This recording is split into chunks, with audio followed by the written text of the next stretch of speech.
que lo inspiró en las ediciones anteriores, sobre todo en los temas que se eligen y que de alguna manera van dirigidos a dar a conocer tanto esta zona como nuestras costumbres y tradiciones. Probablemente para los que no estéis familiarizados con la zona, pues no conoceréis por qué elegimos el nombre de Leonardo Barriada para identificar y divulgar y definir nuestro concurso de relatos, ¿no? Y por qué lo organizamos.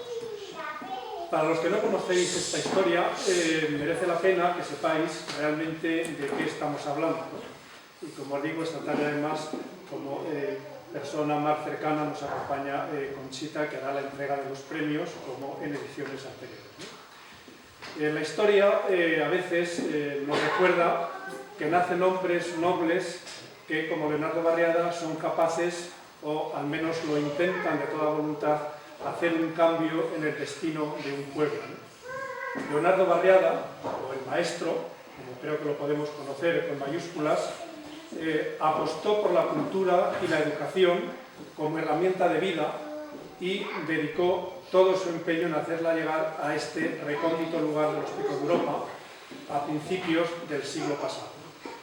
Leonardo, el maestro, fue lo mejor que le pudo pasar a este pueblo que Dios olvidó aquí a las puertas de este paraíso que es esta zona. El maestro convirtió la educación en una herramienta de vida para los que tuvieron la suerte de pasar por sus aulas. Se convirtió en el alma de una escuela que nació grande para acoger un proyecto aún mayor. Una educación de excelencia en un lugar a medio camino de ninguna parte. Nos dejó la semilla de una cultura que un siglo después todavía perdura. La instrucción que recibieron sus alumnos fue tan completa y singular que fue objeto de reconocimiento dentro y fuera de España. Leonardo Barriada consagró los mejores años de su vida en convertir a los niños de este pueblo en hombres de provecho, que de alguna forma, parafraseando a lo que Félix de Martino, el fundador de toda esta obra, como ya sabéis, dijo en su momento, para que con instrucción puedan completar y ser capaces de hacer otros bienes a este recóndito y remoto pobre pueblo nuestro. El sueño se truncó con la muerte de Félix de Martino en 1924 y posteriormente con la Guerra Civil. Pero no cabe duda que nos dejó algo más que su recuerdo. No todo se perdió, porque si no, esta tarde obviamente no estaríamos reunidos aquí alrededor de su nombre, celebrando esta entrega de premios en un concurso literario que lleva su nombre.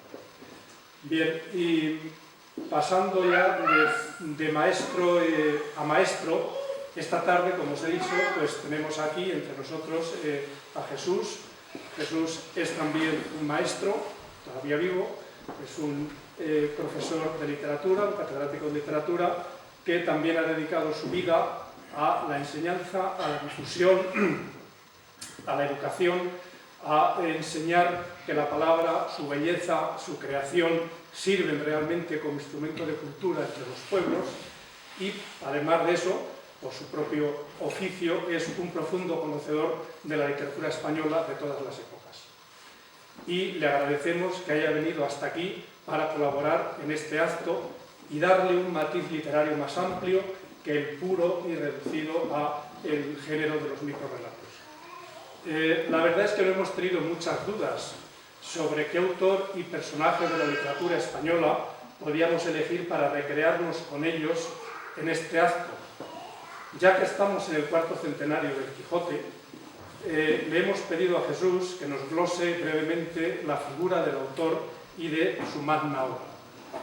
Aunque parece algo distante, como era de esperar, el mundo del microrrelato tampoco es ajeno a Cervantes y al Quijote, y por poco que os detengáis a buscar las bases, pues podréis encontrar que hay numerosos concursos de microrrelatos convocados bajo el nombre de Cervantes, y lo que es más, hay muchos autores de microrrelatos que también reescriben y se recrean con personajes y pasajes del Quijote, dándoles una nueva orientación según sus gustos y sensibilidades, ¿no? lo cual de alguna forma enriquece y también sirve para divulgar la obra. Y bueno, no os canso más, le doy la palabra a Jesús para que nos glose, como os he comentado, pues estas dos figuras de nuestros personajes de la literatura española. Muchas gracias, Jesús.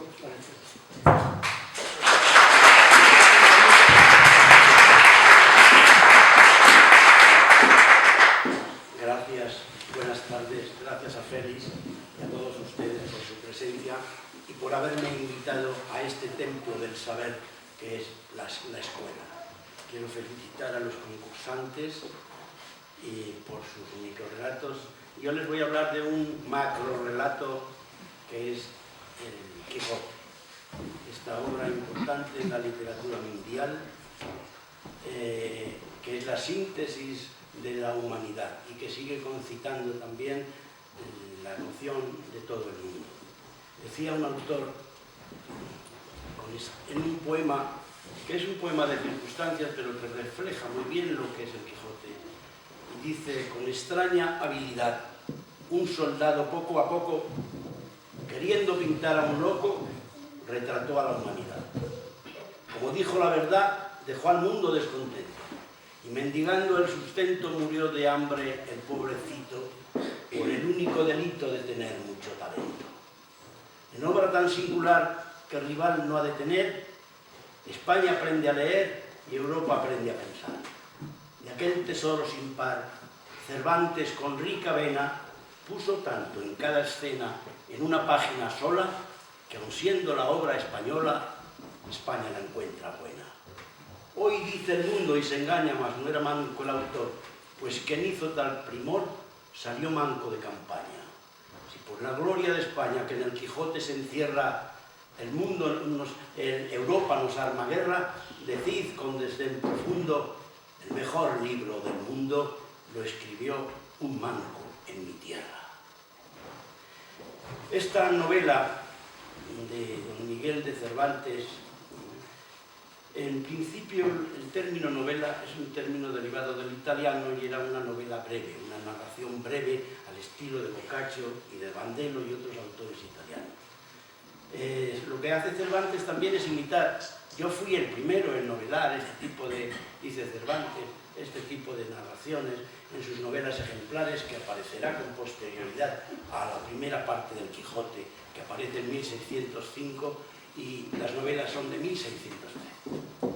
Y hoy el término novela es una narración extensa,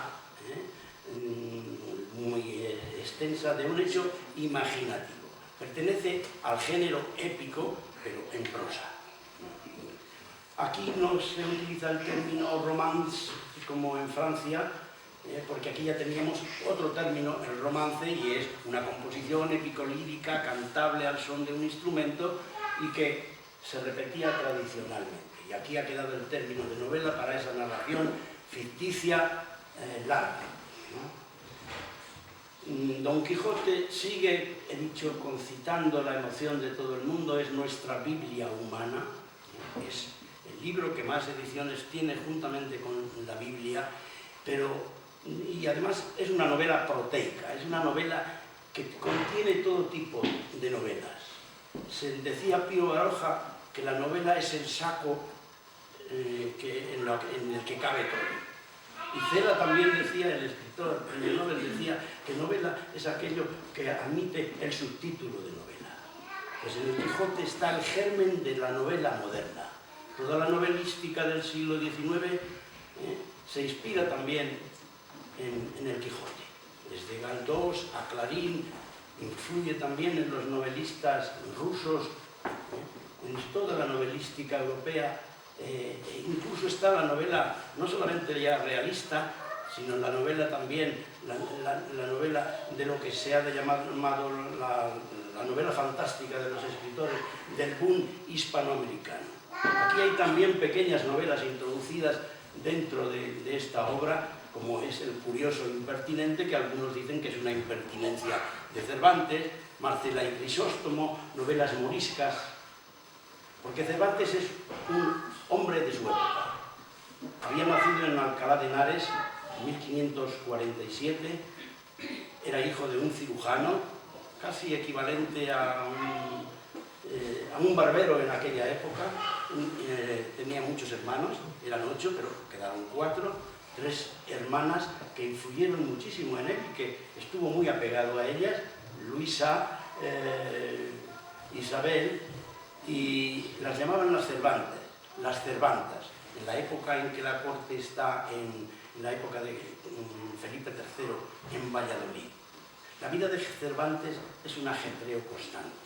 Es un hombre que ha andado, como dice el poeta, muchos caminos y ha abierto muchas veredas.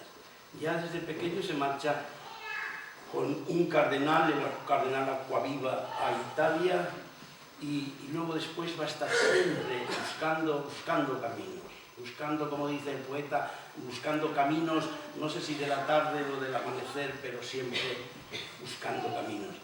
Él dice que las luengas peregrinaciones hacen a los hombres discretos. Y también nos dijo que es mejor el camino que la posada. Don Quijote es un libro muy controvertido y cada época lo ha visto desde su punto de vista. Pero Cervantes lo que quería hacer seguramente en principio era una novela ejemplar basada en otra novela que se llama El entremés de romance, una novela breve, pero que le fue apasionando al propio Cervantes hasta encariñarse con ella y prolongar esta obra y darnos esos ejemplos de fantasía que nos da en ella. Como he dicho, introduce en ella muchísimos episodios que cortan un poco la acción en la primera parte, aunque en la segunda, porque ha surgido una obra intermedia que es la del licenciado de Tordesillas, que es un Quijote apócrifo, y entonces se acelera Cervantes para concluir la obra y rematar, como digo, la segunda parte en el año 1605. Al principio, el público de aquella época veía en ella una obra de humor. El mismo Cervantes nos dice: yo he dado pasatiempo al pecho melancólico y mohíno. Se reía muchísimo la gente. El melancólico se vuelva a risa con ella y el risueño la acreciente. Pero Don Quijote constituye un enigma en nuestra literatura. Decía Ortega y Gasset que en la inmensa llanura manchega Don Quijote se curva como un signo de interrogación. En ella hay 2 figuras capitales, ya saben ustedes. Sancho, que representa al hombre normal, realista, es un campesino de la época y del mismo pueblo que el hidalgo Don Quijote de la Mancha, y Don Quijote, que representa la otra vertiente del alma humana, uno el realismo y el otro el soñador. Decía un poeta alemán, Hölderlin, que los hombres son dioses cuando sueñan y son pordioseros cuando reflexionan. Pues Don Quijote sale a los caminos a luchar por la justicia, por establecer en el mundo el orden, y aunque la literatura caballeresca, que en esta época estaba muy difundida, él pretende pues hacer y ridiculizar y parodiar a esos libros de caballería que tanto éxito tenían en la época y que fueron criticados por todos los religiosos de la época. La misma Santa Teresa, cuyo centenario también se celebra este año, era apasionada de los libros de caballería. Hay una cantidad de personajes, unos más reales y otros menos, pero sobre todo hay figuras femeninas extraordinarias. La figura de Teresa Panza, una mujer analfabeta, realista, práctica, porque en aquella época el analfabetismo era corriente. Sancho también lo será. Incluso en un libro que se llama La elección de los alcaldes de Daganzo, le pregunta el tribunal a uno que opta a la plaza del ayuntamiento, a la alcaldía, y le dice: ¿sabes leer Olmillos? Dice: no, por cierto. Dice: porque eso lleva a los hombres al brasero, a la Inquisición, y a las mujeres a la casa llana, a la mancebía. En cambio, el hidalgo se enfrasca en los libros y del mucho leer y del poco dormir se le secó el cerebro, así que dio en la más desatinada de las locuras.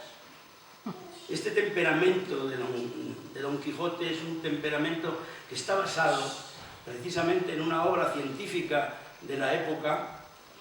Cervantes es un ávido lector, aunque se ha exagerado muchísimo con la incultura de Cervantes, es una mentira. Cervantes leía, dice, hasta los papeles que encontraba por las calles. Y esa lectura le lleva a esa escritura y a descubrir el alma humana en estos dos personajes. Don Quijote, les repito, representa el idealismo, la ensoñación, el deseo y el anhelo de justicia. No hay que hacer como ha hecho el Ayuntamiento de Madrid, intentar descubrir los restos de Cervantes. Lo que hay que intentar descubrir es los restos de Don Quijote, para ver si este pueblo despierta de la modorra en que está sumido. Y no es un intratable pueblo de cabreros, como lo ha definido un poeta. Aquí la cultura apenas interesa, por eso felicito a esta asociación por intentar reivindicar en este, como he dicho, templo del saber, la cultura. La lectura que cada vez, no sé si últimamente está avanzando algo, pero se publican en España 60.000 libros, pero ¿cuánto se lee? Pues, tenemos que volver a la lectura de esta obra magna. Y tampoco creo que hay que hacer lo que han hecho unos escritores de ahora, dar un Quijote, como diría yo, un Quijote edulcorado, con un lenguaje adaptado a los tiempos modernos. No, señor. El que quiera entender, que entienda, que se acerque. Decía otro poeta, qué difícil es cuando no todo baja, no bajar también. Hay que elevar el nivel de la gente para que sea capaz. ¿Cómo no se va a entender que en un lugar de la Mancha, de cuyo nombre no quiero acordarme, vivía no ha mucho tiempo un hombre de los de lanza en escudero, adarga antigua, rocín flaco y galgo corredor? O el prólogo, ese magnífico prólogo de la obra que dice, desocupado lector. Sin juramento me podrás creer que quisiera que este libro, como hijo del entendimiento, fuera el más hermoso, el más gallardo que pudiera imaginarse, pero yo no he podido contravenir el orden de la naturaleza en que cada cosa engendra a su semejante. Y así, ¿qué podría engendrar el estéril y mal cultivado ingenio mío, sino la historia de un hijo seco, avellanado, antojadizo, hijo de pensamientos varios, como quien se engendró en una cárcel donde toda incomodidad tiene su asiento y donde todo triste ruido su imaginación? Porque el sosiego, el lugar apacible, la serenidad de los campos, el murmurio de las fuentes, la tranquilidad del espíritu, son gran parte para que las musas más estériles se muestren fecundas y den al mundo partos que le colmen de maravilla y de contento. Yo no sé si puedo seguir un poco más, o me gustaría que me hicieran alguna pregunta, porque Cervantes es el hombre del diálogo. En España casi nunca hemos resuelto con los asuntos por diálogo, sino a estacazos. Pero él intenta hacer una obra que se llama El coloquio de los perros. Y aquí, fíjense, en los libros antiguos de caballerías, el caballero no dialogaba con el escudero. Aquí él dialoga, incluso muchas veces que se impone en un silencio, dice, pero ¿qué estamos haciendo? Tenemos que comunicarnos unos con otros.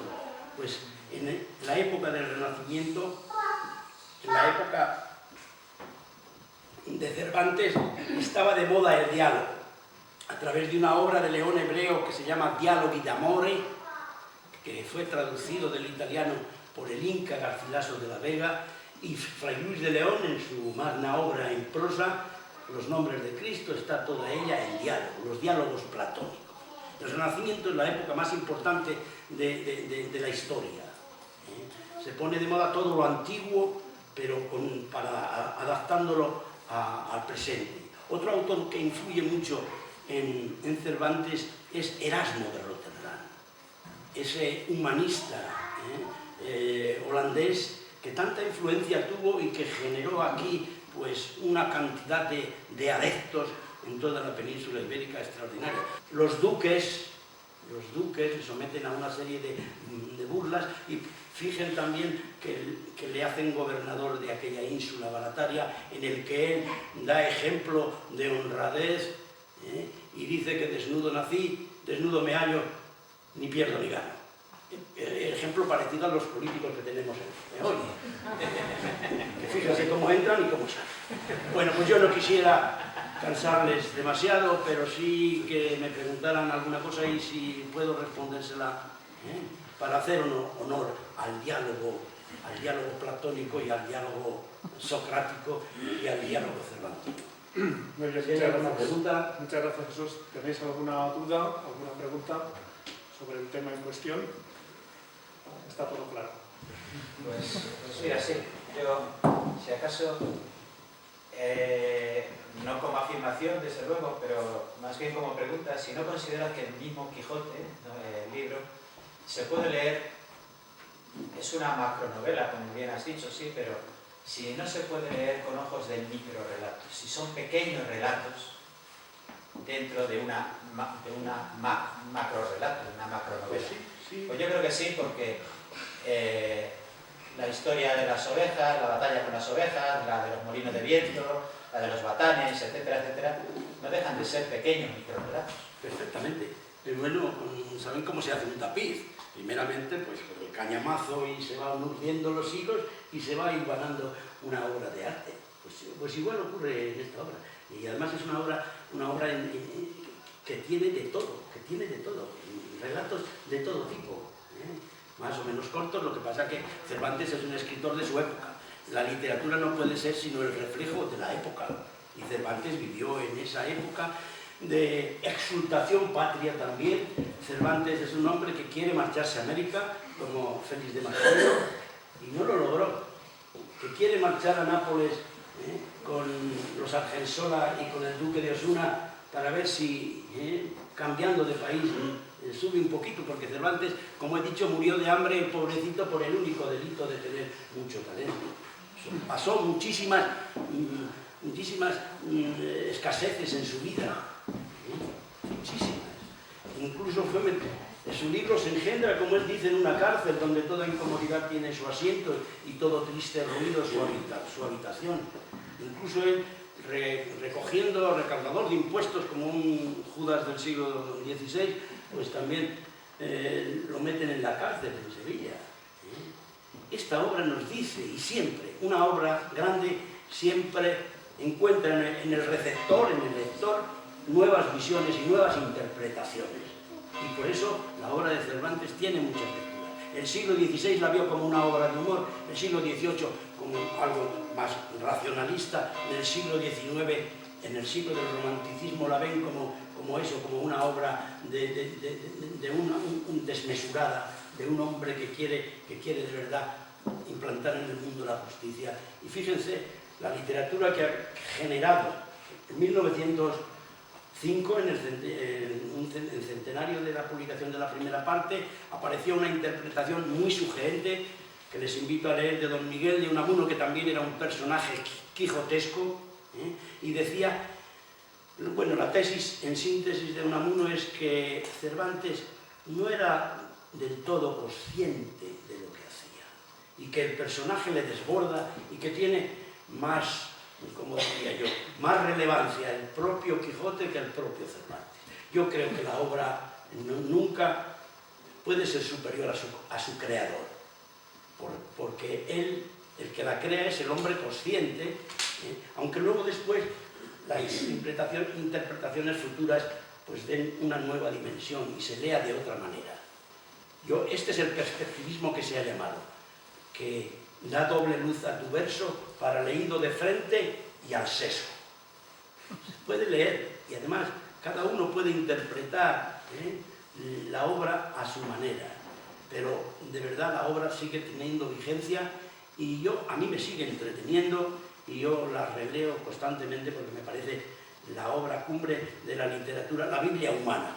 Decía Unamuno que a España Dios le dio el Evangelio del Quijote. ¿Alguna pregunta más? Muy bien, pues nada, muchas gracias.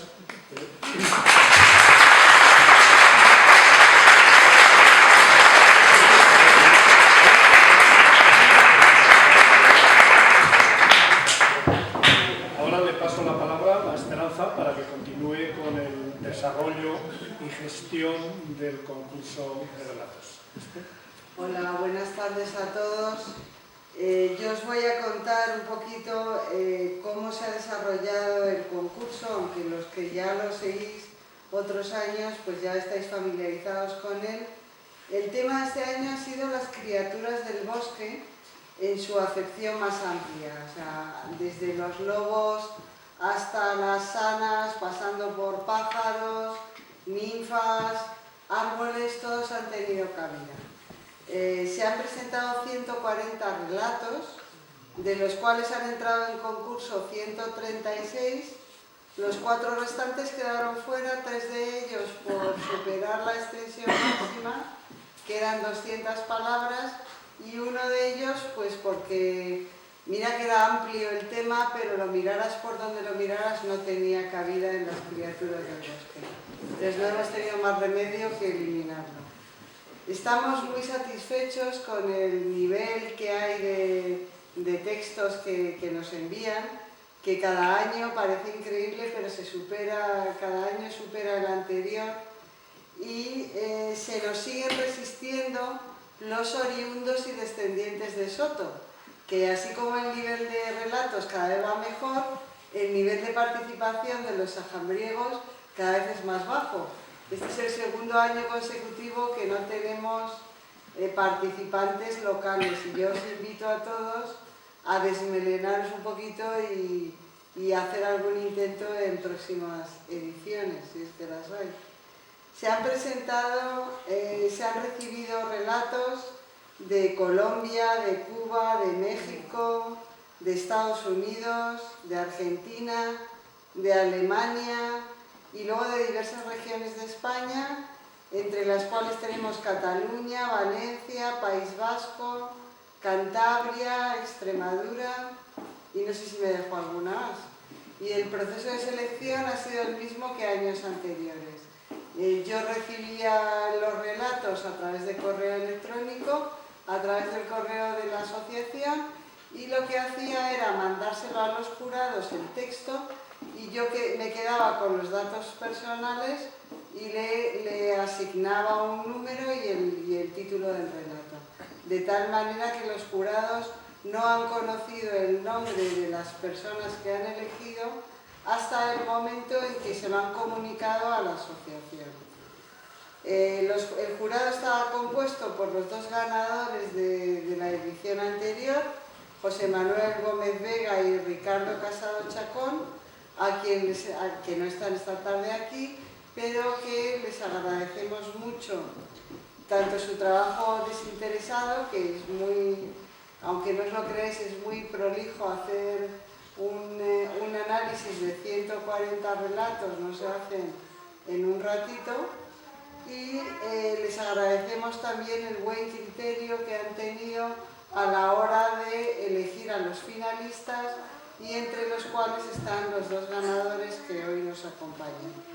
También quiero hacer una mención muy especial a Mar González Mena, que fue una de las participantes y ganadoras de otra edición anterior, y que desinteresadamente nos presta su voz, que tiene una voz muy cálida, todos los años para grabarnos en audio los relatos que van ganando en cada edición. Y ya sin más preámbulos vamos a conocer a los ganadores del primer y segundo premio de esta 4ª edición, que como viene siendo habitual se presentan a sí mismos con una pequeña reseña biográfica que les pedimos que hagan una especie de micro retrato de lo que son. Vamos a empezar con Luis San José López. Microreseña. No me siento especialmente orgulloso de haber estudiado periodismo ni de haber sido empresario o banquero, pero sí estoy orgulloso, al menos contento, de haberlo vivido con una intensidad absoluta. Mi madre me trajo al mundo en un lugar de La Mancha, aunque realmente nací en un pueblo del norte de Palencia. Allí alimenté mis sueños de carpintero, misionero, maestro, detective, inventor. Después vendría lo de bohemio, acróbata, mimo, químico, poeta, abogado, ajedrecista, actor, buzo. Pero a cada golpe de respiración lo dejaba todo, porque siempre he dado prioridad a lo inmediato. Creo que me ha gustado escribir desde que era un espermatozoide, aunque nunca tuve óvulos para hacerlo hasta la primavera del 2014. Descubrí entonces que con un teclado podría recuperar, vivir, sentir, gozar todo lo que había dejado a medias y todo lo que ni siquiera había comenzado. Saqué de sus teclas parte de los sueños y argumentos que había ido coleccionando y los alineé con un poquito de imaginación. Participé en algunos certámenes y he tenido la suerte de conseguir ciertos reconocimientos. Radio 4 de Radio Nacional de España, Renfe, Parlamento de Cantabria, Radio Aragón, Grupo Andén, Radio Castellón, 50 Palabras o Esta Noche Te Cuento, entre otros. He publicado también microrrelatos en libros recopilatorios, virtuales y papel, pero si de alguno me puedo sentir satisfecho, es de aquellos que se consiguen de una forma anónima, como puede ser este de Leonardo Barriada, que tan feliz me ha hecho. Quisiera terminar intentando definirme con 3 palabras: apasionado, vital y obsesivo. Obsesivo con la palabra precisa. En fin, me gustaría contaros más cosas, pero si os parece, nos damos cita en mi casa, una humilde bitácora que me dio en llamar caricias y carencias.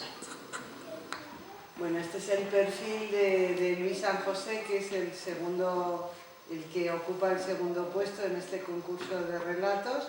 Y ahora vamos a escuchar su relato, que quedó el segundo, que lleva por título Talión. Talión, Luis San José López. Hicieron un corro alrededor de la lumbre y las sombras empezaron a danzar a sus espaldas. La zapatilla por detrás, tris, tras, ni la ves ni la verás. La leña se quejaba en el fuego. Mirar para arriba, que caen judías. Mirar para abajo, que caen garbanzos. Las llamas dibujaban muecas de misterio en los rostros de los niños. A dormir, a dormir. Cuando terminaron de contar y abrieron los ojos, Daniela, la hija del taxidermista, había desaparecido. Samuel dijo que un hombre lobo se la llevó entre sus fauces. Graciela, que salió volando como una pavesa.